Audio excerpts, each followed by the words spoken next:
दोस्तों, जिस समय मैंने हिस्ट्री को पढ़ना शुरू किया था उस समय मैंने कंटेंट को पढ़ा और देखेंगे कि आप जिस समय महात्मा गांधी भारत के अंदर एक्टिव होते हैं उस समय भारतीय जो वर्कर्स हैं, इंडियन वर्कर्स जाते हैं अफ्रीका के अंदर और वो भी किस लिए? गन्ने की खेती करने के लिए, वहां पर क्रॉप्स को उगाने के लिए, क्योंकि हमारी एक्सपर्टीज उसके अंदर थी। आज देखिए, मॉरिशस हुआ, सेशल्स हुआ, मालदीव्स हुआ, वहां पर इंडियन वर्कर्स क्यों हैं? सबसे पहले तो वहां पर गन्ने की खेती करने के लिए भी है और दूसरी फसलों के लिए भी है। साथ ही के अंदर हम जो वर्क करते हैं कम प्राइस के अंदर ज्यादा काम करते हैं। इसका एग्जांपल आप बिहार मतलब अपने इंडिया में ही देख लीजिए। बिहार से, यूपी से जो लोग आते हैं वो कंपेयर टू अदर जो स्टेट्स हैं उनसे ज्यादा वो काम करते हैं। चीप लेबर जो है वो प्राइस कम होती है लेकिन ज्यादा मेहनत वो करते हैं। उनकी कोई ज्यादा कोई डिमांड नहीं होती है। इसीलिए आज यूपी, बिहार, एमपी यहाँ के जो वर्कर्स हैं वो बहुत एग्रेसिवली पूरे इंडिया के अंदर वर्क कर रहे हैं। और अच्छी बात है कि मेहनत जो है वो हर जगह रंग लाती है। अब यही मेहनत जो है हमारी रशिया के अंदर रंग ला रही है। एक्चुअली में रशिया एक नया गल्फ बनने के लिए जा रहा है। आप मुझे बताइए कि जो शेख होते हैं उनके पास में पैसा कितना होता है? बहुत पैसा होता है, अथा पैसा होता है। इसीलिए हम लोगों ने मूव किया गल्फ कंट्रीज के अंदर। अगर भारत के अंदर कोई सिक्योरिटी गार्ड की नौकरी करता है तो कितना कमा लेगा? 10,000, 15,000, 20,000। वहीं पर अगर कोई गल्फ कंट्रीज में वर्क करता है तो वहां पर 1 लाख रुपए तक सैलरी है, केवल और केवल सिक्योरिटी गार्ड की। तो आप क्या ये अज्यूम कर सकते हैं कि क्या वाकई में इतनी जबरदस्त सैलरी हो सकती है? तो आखिरकार रशिया एक नया गल्फ कैसे बनता जा रहा है वो हम लोग देखेंगे। देखिए, रिसेंटली क्या हुआ है, पिछले लगभग जब से यूक्रेन का वॉर छिड़ा है तब से रशिया के अंदर कुछ मामलों के अंदर शॉर्टेज हो चुकी है। पहले तो चीप लेबर्स की, दूसरा स्किल्ड लेबर्स की, तीसरा वेपन्स की और चौथा पेट्रोलियम की। जानकर ताजुब होगा, पेट्रोलियम की 60,000 मीट्रिक टन रिसेंटली पेट्रोलिंग की डील की गई है रशिया के साथ में। भारत जो है वो सप्लाई करेगा रूस को। सोच के देखिए गेम कैसे पलट गया। कल को हम लोग रशिया से इंपोर्ट कर रहे थे क्रूड ऑयल को, आज उसी क्रूड ऑयल को हमने प्योरीफाई किया, सेपरेट किया और अब जो है वही पेट्रोल हम लोग कहां पर एक्सपोर्ट कर रहे हैं? रूस के अंदर।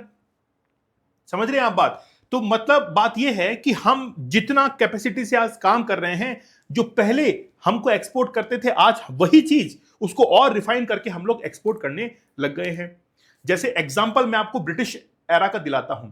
हमारे पास में कॉटन था, उस कॉटन को जो रॉ मटेरियल था उसको हमने ब्रिटिश को बेच दिया बहुत औने पौने दाम के अंदर, और ब्रिटिश ने उसी के कपड़े बनाकर हमको बेच दिया। तो वो क्या हुआ?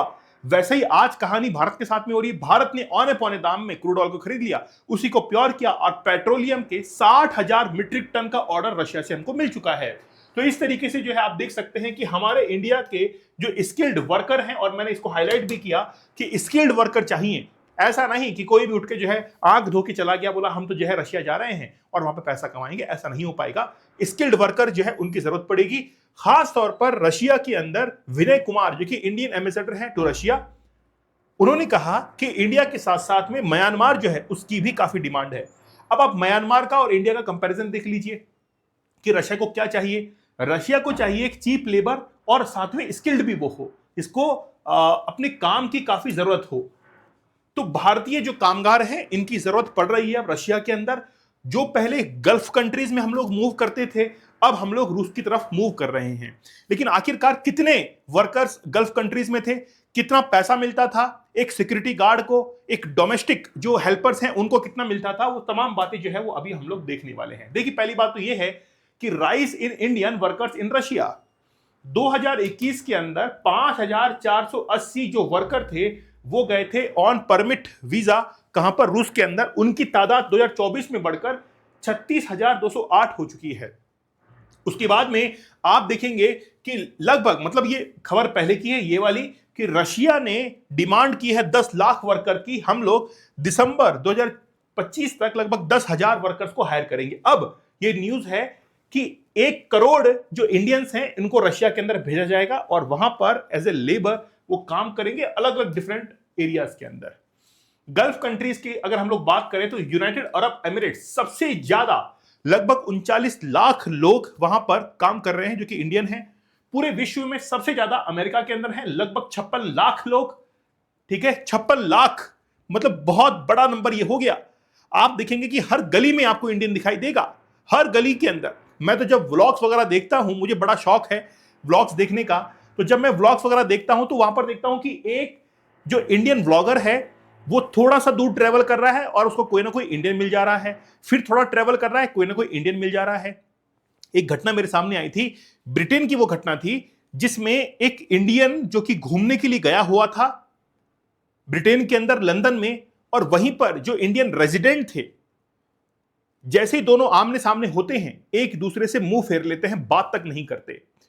तो वो जो टूरिस्ट था जो कि घूमने के लिए गया था, उसने अपना दर्द ये बयां किया कि अगर किसी दूसरे कंट्री के अंदर एक इंडियन दूसरे इंडियन से मुलाकात करे तो वहां पर तो बहुत ज्यादा एक्साइटमेंट होना चाहिए, लेकिन ऐसा नहीं था। एक इंडियन दूसरे इंडियन को देख के ये कहता है, अरे यार तू भी आ गया यहां पर, मैं तो पहले से ही था, तूने और यहां पे जगह भर दी है। तो एक अजीब सा उनके अंदर एंजाइटी जो है वो क्रिएट हो जाती है इंडियन को देखकर ही, जबकि वो खुशी का माहौल होना चाहिए। जैसे अगर आप किसी विदेश में घूमने गए हैं और वहां पर नरेंद्र मोदी की फोटो लगी हुई है तो एक बार तो आपको देख के लग जाएगा कि मैं तो इंडिया में आ गया।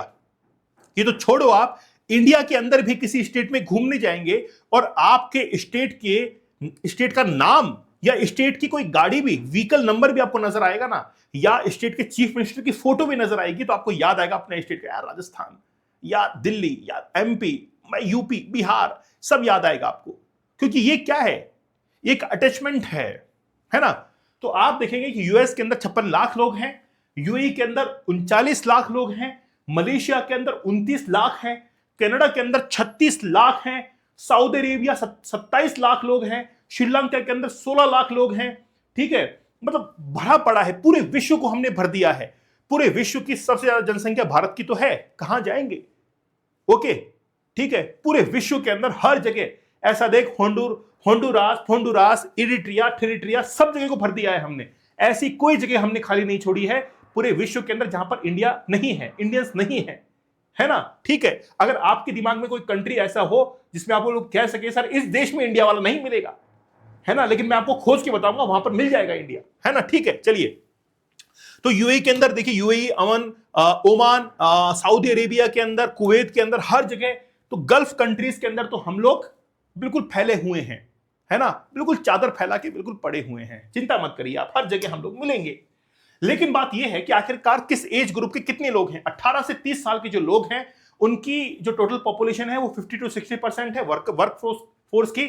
उसके बाद में जो एज ग्रुप है 31 से लेकर 45 का, वो 30 से 40% है। मतलब इस तरीके से वो अलग अलग जो है वो एज के अंदर जो है डिवाइडेड है। ब्लू कॉलर रोल्स, जैसे मान लीजिए कि अब कितनी सैलरी मिलती है। अगर कोई मान लीजिए कि कंस्ट्रक्शन लेबर है, उसको मिलेगी $200 से $500 पर मंथ। ये मैं आपको गल्फ कंट्रीज का बता रहा हूं। अगर हम लोग इसको डायरेक्टली 100 से मल्टीप्लाई करें तो वो एक कंस्ट्रक्शन वर्कर है, लेबर है, उसको लगभग ये मान के चलिए 50,000 रुपए महीना मिलेगा। और यहां पे साले को गन्ने के जैसे निचोड़ देते हैं 10,000 के अंदर। फिर देखिए डोमेस्टिक हेल्पर जो है, मतलब जो घर में काम करने वाले जो लोग होते हैं, उनकी सैलरी 1 लाख रुपए हर महीने की होती है गल्फ कंट्रीज में। मुझे बड़ा ताजुब हुआ, सिक्योरिटी गार्ड, केवल वो तो एक डंडा लेकर बैठा है कि अंदर नहीं जाना, बाहर नहीं जाना, उसकी तनख्वाह देखो 1 लाख रुपए है। और यहां पर 8,000 में वो काम करने को तैयार है, 6,000 में। तो 1 लाख रुपए वहां पर तनख्वाह है। स्किल्ड जो कंस्ट्रक्शन है उसका भी 80,000 है। इससे अच्छा तो ये सिक्योरिटी गार्ड है जिसको यहां पर 1 लाख रुपए मिल रहे हैं, और ये स्किल्ड वर्कर है, इसको तो 80,000 ही मिल रहे हैं। तो ये स्किल, अपनी स्किल छोड़कर ये तो गार्ड की नौकरी करेगा। ठीक है, वेयर हाउस का जो वर्कर है इसको भी $300 से $500 पर मंथ मिल रहे हैं। देखिए $500 जो है वेयर हाउस में काम करने वाले वर्कर को है, और गार्ड को कितने मिल रहे हैं, $1,000। अच्छी बात है, शेख है भाई, पैसा बहुत है ना, पैसा बहुत है, मगर प्यार चाहिए। तो बात यह है, अब यही गल्फ जो है कौन बन रहा है, रशिया बन रहा है। तो रशिया के अंदर एक नया गल्फ क्रिएट हो रहा है। रशिया ने कहा है कि हम लोगों को 1 करोड़ इंडियन वर्कर्स की जरूरत है ना, 1 करोड़ इंडियन वर्कर्स की जरूरत है। रिसेंटली एक घटना जो है वो मेरे सामने आई। घटना क्या थी, वो नॉर्मल एक बातचीत थी ऑस्ट्रेलिया के अंदर, है ना। ऑस्ट्रेलिया के अंदर हमारा एक बंदा जो है इंडियन वहां पर जाता है, बुजुर्ग व्यक्ति थे, एक बच्चा अपने पिता को लेकर जाता है।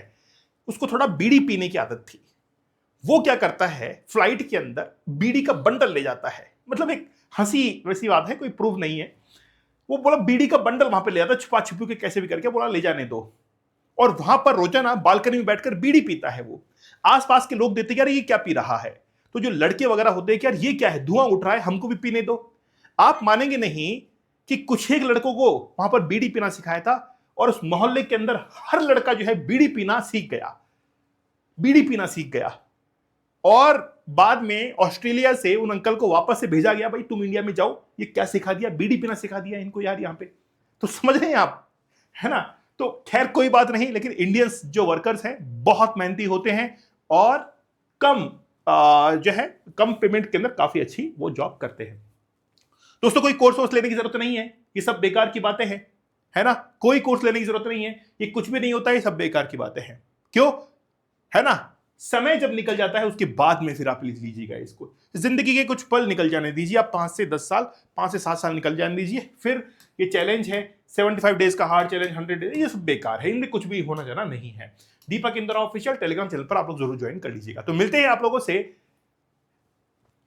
नेक्स्ट सेशन के अंदर, तब तक धन्यवाद, थैंक यू, जय हिंद।